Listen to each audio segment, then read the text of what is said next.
ពួកយើងពិតជាមានមោទនភាពដែលបានកើតមកជាកូនខ្មែរក្នុងនាមយើងជាកងកម្លាំងនិងជាយុទ្ធជនការពារទឹកដីសូមស្បត់សច្ចាថានឹងការពារបូរណភាពទឹកដីមួយនេះ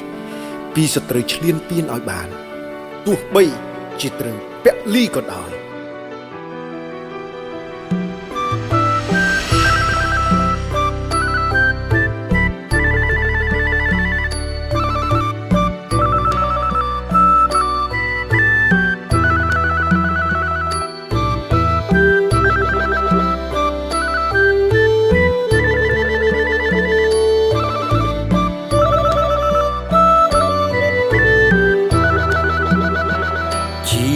យុទ្ធជន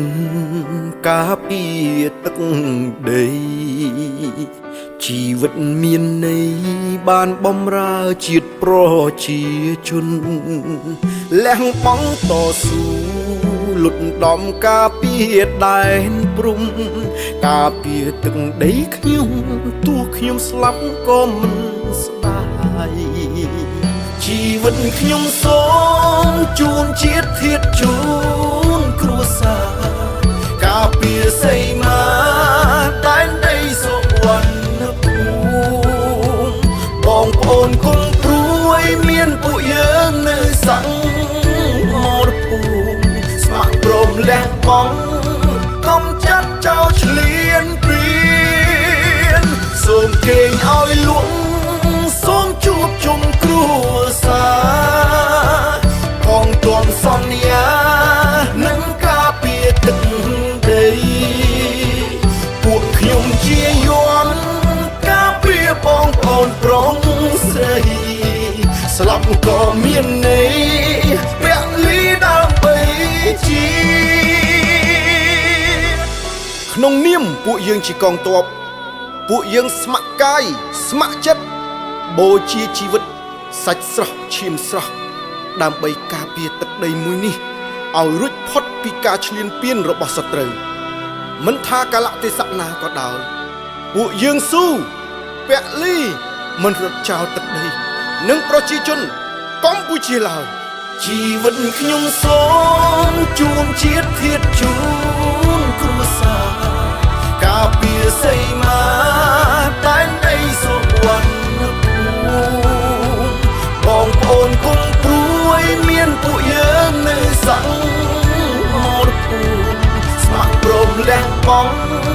កុំចាត់ចោលឈ្លានពានសូមគេងឲ្យលក់សូមជួបជុំគ្រួសា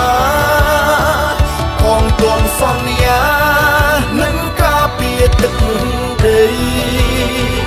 ពួកខ្ញុំជាយន់ការពារបងប្អូនប្រុសស្រីស្លាប់ក៏មានន័យ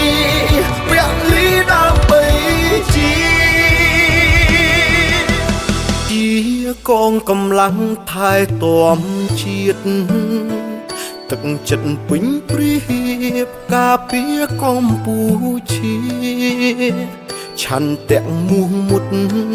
ប្រយុទ្ធគ្រប់គ្រាស្ដាប់បទបញ្ជាការពារជាតិយើ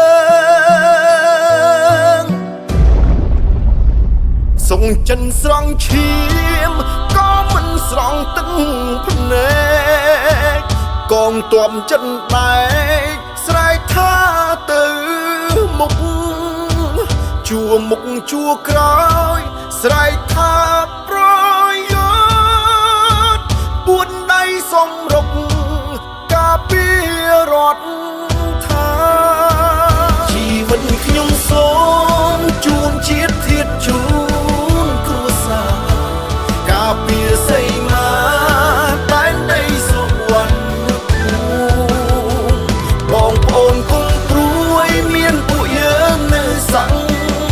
មរភូមិស្ម័គ្រព្រមលះបង់កុំចាត់ចោលឈ្លានពានសូមគេងឲ្យលក់សូមជួបជុំគ្រួសារផងទាន់សន្យានឹងការពារទឹកដីពួកខ្ញុំជាយន់ការពារបងប្អូនប្រុស ស្រីស្លាប់ក៏មានន័យពលីដើម្បីជីពួកយើងសូមសន្យាថាការពារជាតិនិងសាសនាព្រះមហាក្សត្រ